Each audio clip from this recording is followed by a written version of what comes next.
खबरों के निष्पक्ष विश्लेषण के लिए सब्सक्राइब करें Jantantra TV and press the bell icon. Never miss any update.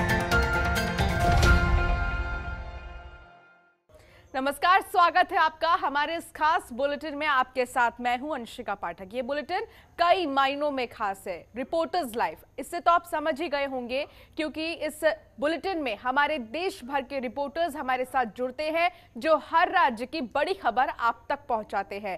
राज्य के बारे में तमाम चीजें आपसे रूबरू कराएंगे। पूरे दिन क्या क्या होने वाला है और किस बड़ी खबर पर नजर रहेगी, चाहे वो राजनीतिक जगत की खबर हो, चाहे क्राइम की खबर हो, कोरोना की खबर हो या फिर कोई और। आप तक हमारे रिपोर्टर्स इन तमाम चीजों को लेकर चर्चा भी करेंगे और साथ ही साथ अपडेट भी देंगे।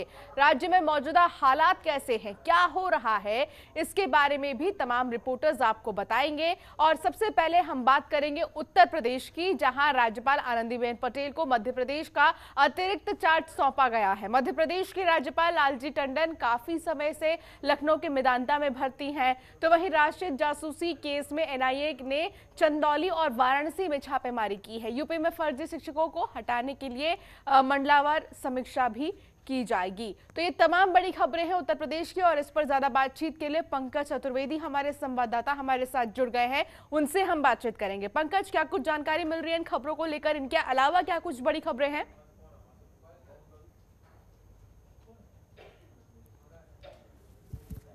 तो पंकज तक जी, राष्ट्रपति रामनाथ कोविंद ने कल इसके बारे में राष्ट्रपति सचिवालय ने जारी कर दी है, क्योंकि मेदांता हॉस्पिटल में काफी दिनों से आईसीयू के वार्ड में एडमिट चल रहे हैं लालजी टंडन, और चूंकि मध्य प्रदेश में मंत्रिमंडल विस्तार होने की खबरें आ रही है, ऐसे में राज्यपाल की वहाँ जरूरत थी और इसके बाद ये निर्णय राष्ट्रपति सचिवालय ने लिया।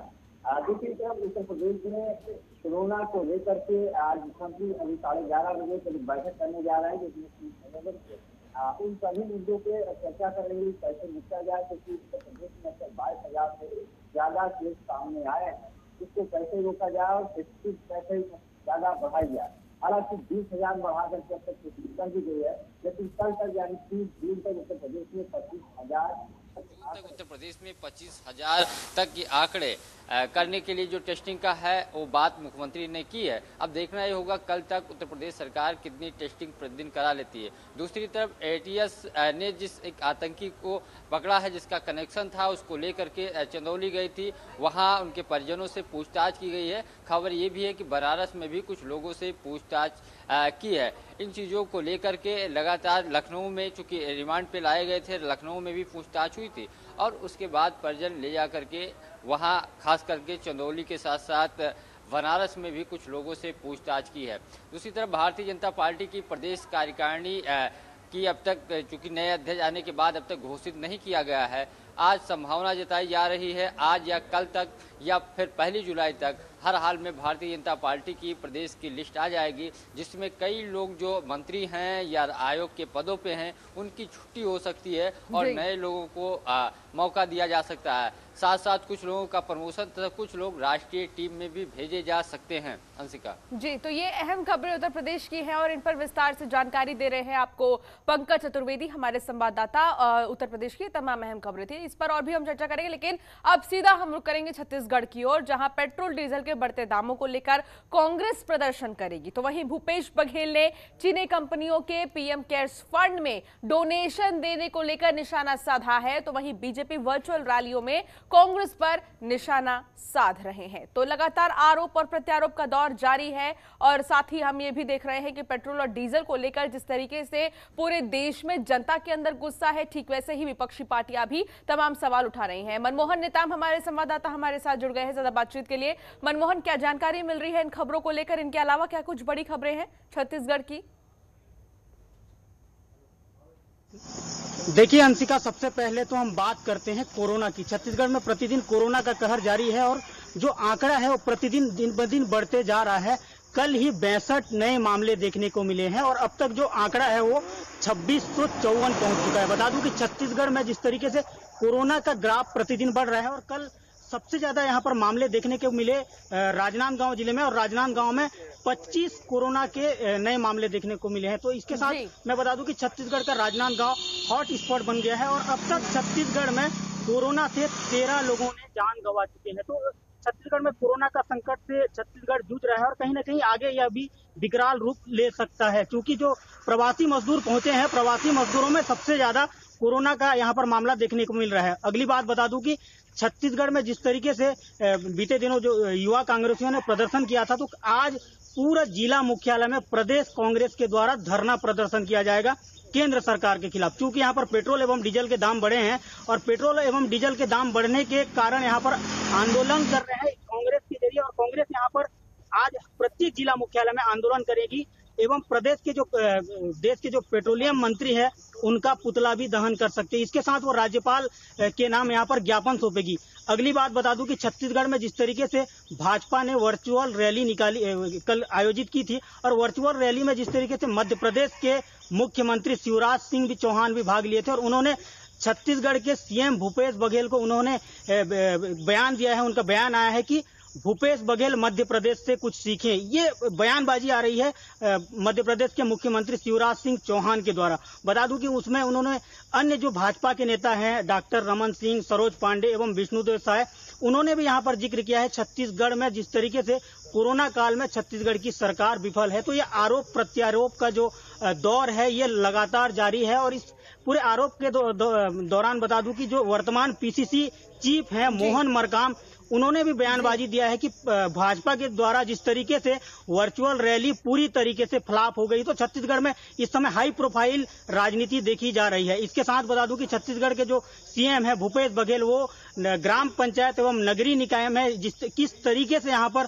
आर्थिक स्थिति मजबूत हो, किस तरीके से यहाँ पर जो फंडिंग की व्यवस्था, उसके लिए उन्होंने प्रदेश भर के जो लोगों से उन्होंने राय मांगा है और यहाँ पर प्रतिदिन राजनीति देखी जा रही है। आज के अहम मुद्दा बता दूं कि छत्तीसगढ़ में जिस तरीके से पेट्रोल एवं डीजल के दाम बढ़े हैं, इसे देखते हुए आज पूरा दिन भर राजनीति गरमाई रहेगी। जी बिल्कुल, तो ये अहम खबरें छत्तीसगढ़ की है और हम देख रहे हैं कि लगातार जो मौजूदा हालात है लगभग हर राज्य के कोरोना के मामले में वही है, लेकिन फिर भी बहुत ज्यादा अगर जरूरी है तो वो है सावधानी बरतना, क्योंकि कल प्रधानमंत्री के मन की बात में ये बार बार फोकस किया गया था कि आप सावधानी बरते, सतर्क रहे, तभी आप बच पाएंगे इस महामारी से। एक छोटे से ब्रेक के लिए हम रुकेंगे यहाँ, ब्रेक के बाद फौरन हाजिर होंगे। आप देखते रहिए जनतंत्र टीवी। और चलिए ब्रेक के बाद एक बार फिर आपका स्वागत है इस खास बुलेटिन में। हमारे तमाम रिपोर्टर्स आप तक हर बड़ी खबर पहुंचा रहे हैं और ताजा हालात इस वक्त क्या कुछ है राज्य के वो भी आपको बता रहे हैं। बात अब राजस्थान की करेंगे। ग्रामीण इलाकों में 1 जुलाई से छोटे मंदिर खुल जाएंगे, लेकिन शहरी क्षेत्रों के और गांवों में बड़े मंदिर नहीं खुलेंगे। वहीं सीएम गहलोत ने कहा कि दूसरे राज्यों से आने वाले लोगों को अब होम क्वारंटीन नहीं होना पड़ेगा। पेट्रोल और डीजल की बढ़ती कीमतों को लेकर कांग्रेस आज प्रदर्शन करेगी। तो ये अहम खबरें हैं राजस्थान की। इस पर ज्यादा बातचीत के लिए अरविंद पारावत हमारे संवाददाता हमारे साथ जुड़े हैं। अरविंद, क्या जानकारी मिल रही है इन खबरों को लेकर? इनके अलावा क्या कुछ बड़ी खबरें राजस्थान की? देखिए, राजस्थान में मुख्यमंत्री अशोक गहलोत ने कोरोना समीक्षा बैठक ली और इस बैठक के बाद में अनलॉक का जो दूसरा चरण है जो 1 जुलाई से शुरू होगा, तो ऐसी स्थिति में जो मंदिर है वो अभी राजस्थान में नहीं खुले थे और बाकी जो देश के जो अन्य राज्य हैं वहां पर 8 जून को मंदिर खोल दिए गए थे। लेकिन राजस्थान में धर्मगुरुओं के साथ बैठक की गई थी और इस बैठक के बाद में ये डिसीजन लिया गया था कि फिलहाल मंदिरों को नहीं खोला जाएगा। तो ऐसी स्थिति में अब कल देर रात एक बड़ा फैसला यहाँ पर लिया गया है कि ग्रामीण इलाकों के जो छोटे मंदिर है जहाँ पर सीमित संख्या में लोग आते हैं, यानी 50 से कम लोग रोजाना वहां पर आते हैं, तो ऐसे मंदिर खुल सकेंगे। ऐसे मंदिरों में रोजाना जो पूजा पाठ जो पहले हो रही थी उसके साथ ही भक्तों को दर्शन की जो अनुमति है वो यहाँ पर दे दी जाएगी। लेकिन सोशल डिस्टेंसिंग का ध्यान रखना पड़ेगा, सैनिटाइजर करना होगा, इसके साथ ही मास्क सभी को लगाना होगा, यानी कोविड की जो भी गाइडलाइंस है उनको फॉलो यहाँ पर करना पड़ेगा। और इसके साथ ही जो ग्रामीण इलाकों के जो बड़े मंदिर हैं वो फिलहाल नहीं खुलेंगे। इसके साथ ही शहरी क्षेत्र के सभी जो मंदिर हैं उनको फिलहाल बंद रखा गया है। इसके साथ ही कई जो बड़े मंदिर हैं जयपुर के, उन्होंने ये फैसला कर लिया है कि 15 अगस्त तक जो मंदिर है उनको उनके जो पट हैं वो दर्शनों के लिए बंद रहेंगे। और ऐसी स्थिति में अब जो भक्त हैं उनको बड़े मंदिरों में जो दर्शन है करीब 15 अगस्त के बाद ही यहाँ पर हो पाएंगे। ये एक बड़ा डिसीजन यहाँ पर कुछ मंदिर प्रशासन ने निजी स्तर पर लिया है, क्योंकि देखिए मुख्यमंत्री अशोक गहलोत ने जब लॉकडाउन शुरू हुआ उससे पहले भी धर्मगुरुओं के साथ बैठक की थी और इस बैठक में ये बात कही गई थी कि आप लोगों को समझाएं कि किस तरह से कोविड से दूर रहना, क्योंकि धर्मगुरुओं की बात का एक अलग इफेक्ट जो है वो लोगों पर होता है। तो ऐसी स्थिति में धर्मगुरुओं के साथ विचार विमर्श के बाद ही जो लॉकडाउन है इन मंदिरों के जो पट है वो आमजन के लिए बंद किए गए थे। इसके साथ ही जब 8 जून को मंदिर खोलने की बात की गई तो उससे पहले राजस्थान गवर्नमेंट ने एक बार फिर धर्मगुरुओं के साथ बैठक की और उसके बाद में ये डिसीजन लिया गया कि जो सभी जो जिला कलेक्टर्स हैं उनकी अध्यक्षता में एक कमेटी बनाई जाएगी और ये कमेटी डिसीजन करेगी कि आखिर मंदिर कब खोले जाएं और मंदिरों को खोलने के बाद में क्या कुछ गाइडलाइंस है वो वहां पर फॉलो की जाए। क्योंकि देखिए भारत में धार्मिक आस्था काफी ज्यादा और ऐसी स्थिति में जब मंदिर खुलते हैं तो बड़ी संख्या में जो लोग हैं वो यहाँ पर पहुंच सकते हैं। तो इस स्थिति को देखते हुए और कोरोना संक्रमण की जो स्थिति थी उसको देखते हुए ये बड़ा एक फैसला लिया गया था, जिसके बाद में कलेक्टर्स की अध्यक्षता में अलग अलग जो कलेक्टर्स थी उनकी अध्यक्षता में बैठकें हुई और इन बैठकों में मंदिर प्रशासन के जो नामित जो व्यक्ति थे वो भी इन कमेटीज में थे। तो ऐसी स्थिति में ये चीज निकल करके सामने है कि फिलहाल जो शहरी क्षेत्र के जो मंदिर है उनको कुछ दिन के लिए और बंद रखा जाए, जबकि ग्रामीण क्षेत्र के छोटे मंदिरों को फिलहाल खोल दिया जाए। तो इसके बाद में जो कलेक्टर्स की तो अध्यक्षता वाली कमेटी थी उस कमेटी ने जो अपनी फीडबैक सीएमओ तक भेजे और सीएमओ ने एक ये बड़ा फैसला लिया है जिसके अंदर 1 जुलाई से ग्रामीण क्षेत्रों के जो मंदिर है उनमें दर्शनों का लाभ जो है भक्त प्राप्त कर सकेंगे। तो इसके साथ ही दूसरे राज्य से आने वाले लोगों को राहत दी गई है।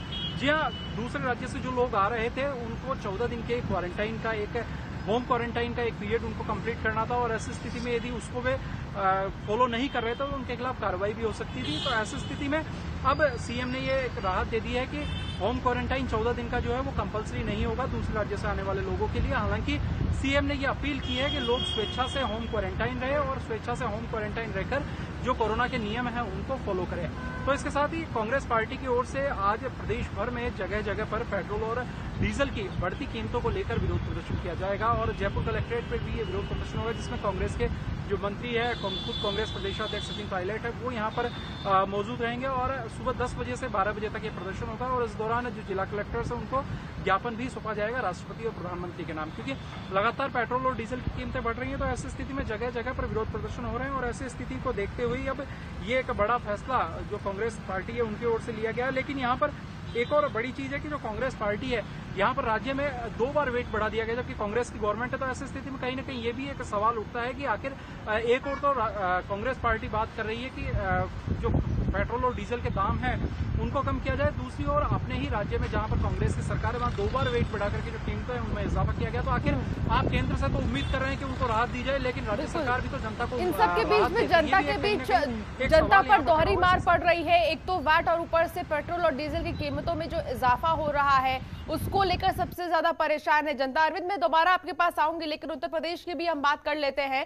पंकज, लगातार शिक्षकों की भर्ती को लेकर हमने देखा है कितने सारे घोटाले सामने आए हैं। फिलहाल यूपी में जितने भी फर्जी शिक्षक हैं उनको हटाने के लिए मंडलावार समीक्षा की जाएगी। कैसे ये पूरा प्रोसेस होगा और इस पर काम कब से शुरू किया जाएगा पंकज?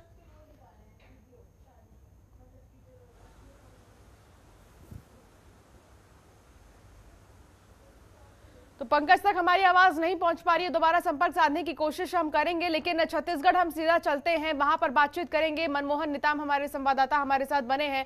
मनमोहन, फिलहाल पेट्रोल और डीजल को लेकर आज जिस तरीके से देखा जा रहा है कांग्रेस विरोध प्रदर्शन करेगी, इन सब के बीच सवाल यह है कि क्या लगातार इस तरीके से महामारी के बीच में प्रदर्शन करना सही है? अपनी बात बहुत सारे ऐसे प्लेटफॉर्म में उनके जरिए रखा जा सकता है और कई बार हमने देखा है कांग्रेस पार्टी ने सोशल मीडिया के जरिए कई बार सवाल उठाए, ट्विटर पर कई सारे ऐसे बयान सामने आए हैं जिसमें सरकार को घेरा गया। तो फिलहाल किस तरीके से ये प्रदर्शन किया जाएगा, इसको लेकर क्या जानकारी मिल रही है?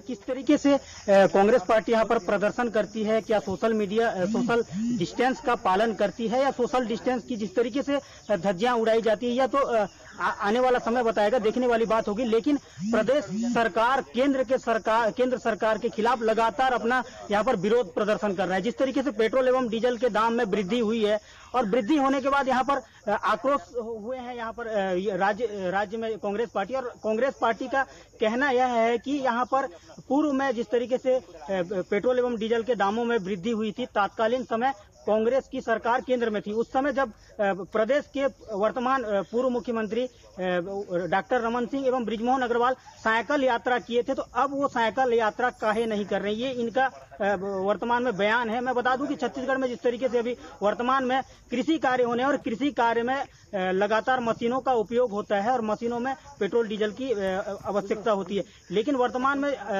कोरोना के संकट में किसान के कमर ऐसे ही टूटे हैं और जिस तरीके से यहाँ पर पेट्रोल एवं डीजल के दाम में वृद्धि हुई है तो कहीं ना कहीं सबसे बड़ा असर देखा जाएगा और किसानों की कमर टूटेगी। वर्तमान में प्रदेश सरकार ने किसानों को राहत देने के लिए राजीव किसान न्याय योजना के तहत जो राशियां दी है वह सबसे बड़ा कामगार साबित हो रहा है और किसान उस राशि का उपयोग कर रहे हैं, लेकिन पेट्रोल एवं डीजल के दामों में वृद्धि होना कहीं ना कहीं सबसे बड़ी मुसीबत है। क्योंकि वर्तमान में कोरोना का संकट जूझ रहा है और कोरोना के संकट के काल में पेट्रोल एवं डीजल के दामों में वृद्धि एवं महंगाई जिस तरीके से आसमान छू रही है तो कहीं ना कहीं यह जनता के लिए बहुत बड़ी दिक्कत होगी। अगली बात बता दे रहा हूं मैं कि वर्तमान में जो छत्तीसगढ़ के भूपेश बघेल वो यहाँ पर बयानबाजी दिए हैं कि देश के जो पीएम है नरेंद्र मोदी वो चीन के खिलाफ कुछ भी बोलने को तैयार नहीं है, क्योंकि चीन पीएम फंड में अनुदान राशि दी है जिसके कारण वो चीन के खिलाफ कुछ नहीं बोल रहे हैं। कल ही सीएम ने यह बयान दिया है। तो यहाँ पर छत्तीसगढ़ में आज का दिन राजनीति से भरा रहेगा और राजनीति बिल्कुल आज का दिन देखने वाला होगा। मनमोहन, आप ठीक कह रहे हैं। अब सीधा हम उत्तर प्रदेश की ओर रुख करेंगे जहां पंकज चतुर्वेदी हमारे साथ बने। पंकज, मेरा सवाल आपसे शिक्षकों की भर्ती को लेकर था, जहां फर्जी शिक्षकों की भर्ती के मामले पर लगातार एक्शन में है सरकार और ये भी कह रही है कि कहीं भी अगर कोई अपराधी पाया जाता है तो उस पर कार्रवाई की जाए, लेकिन इन सबके बीच फर्जी शिक्षकों को हटाने के लिए मंडलावार समीक्षा होगी। कब से इसकी शुरुआत होगी? क्या आज से ही इसकी शुरुआत की जाएगी?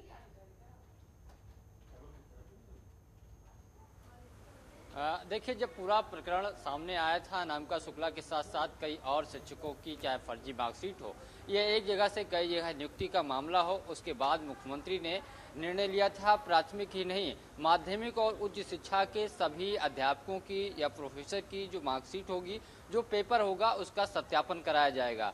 हालांकि इस समय में शुरुआती तौर पे जो प्राथमिक शिक्षक हैं उनके लिए महानिदेशक जो डीजी बेसिक शिक्षा हैं उन्होंने सभी जिला अधिकारियों के साथ साथ जिला बेसिक शिक्षा अधिकारी को पत्र भेज करके सत्यापन कराने की बात कही है और हर जिलों में इसके लिए निर्देश भेजे जा चुके हैं। चूँकि संबंधित बीएसए के साथ साथ डीएम के स्तर में एक कमेटी बनेगी, उसके बाद इसकी जांच प्रक्रिया शुरू होगी। लेकिन जिस तरीके से फर्जीवाड़े सामने आ रहे हैं, एक ही नहीं अनामिका शुक्ला के नाम से चाहे फर्जी शिक्षक कई जगह नियुक्ति का मामला हो या ऐसे ही उत्तर प्रदेश में सैकड़ों केस पूर्वांचल से लेकर पश्चिमांचल तक निकले हैं जो फर्जी मार्कशीट के आधार पर नियुक्ति या फिर एक जगह नियुक्ति पाने के बाद वही अध्यापक 10 से 12 जगह या 25 जगह तक मामला सामने आया है। इसकी जांच भी एसटीएफ भी कर रही है। एसटीएफ ने भी कई बड़े खुलासे किए थे। चूंकि इतने बड़े फर्जीवाड़ा होने के बाद अब बेसिक शिक्षा विभाग के साथ साथ मुख्यमंत्री ने जिस दिन पूरा प्रकरण सामने आया था सख्त हिदायत दी थी और निर्देश दिया था कि फर्जीवाड़ा नहीं चलेगा।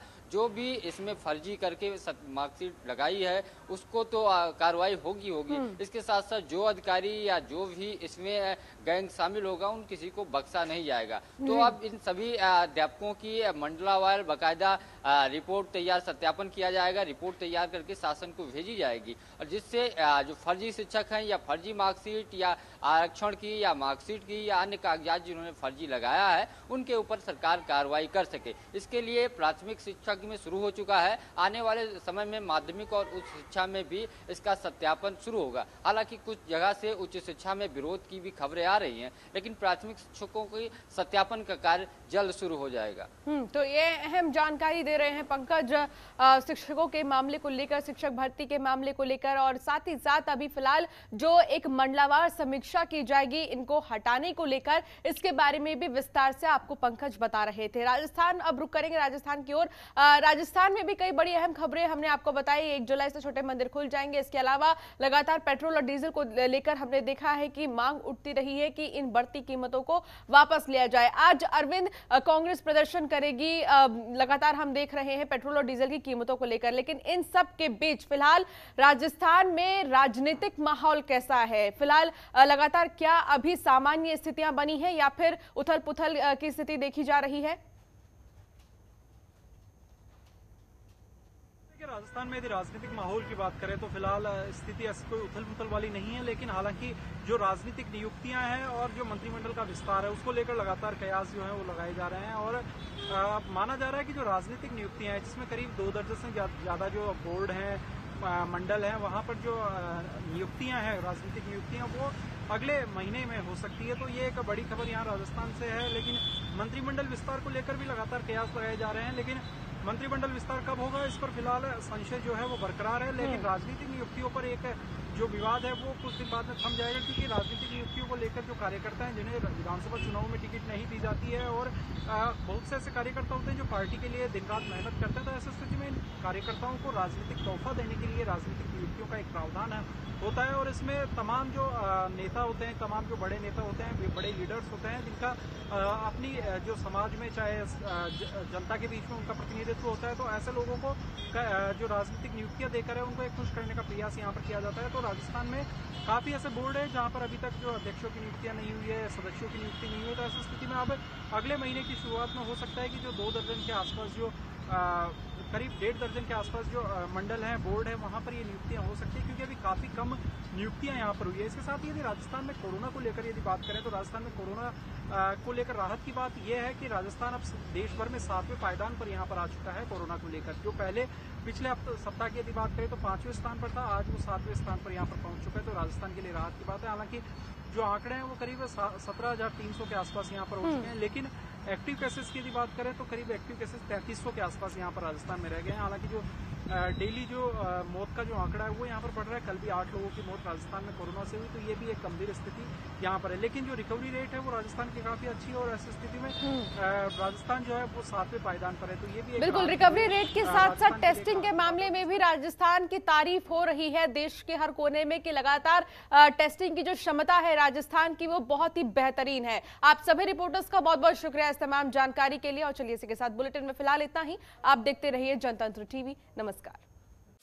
खबरों के निष्पक्ष विश्लेषण के लिए सब्सक्राइब करें Jantantra TV and press the bell icon. Never miss any update.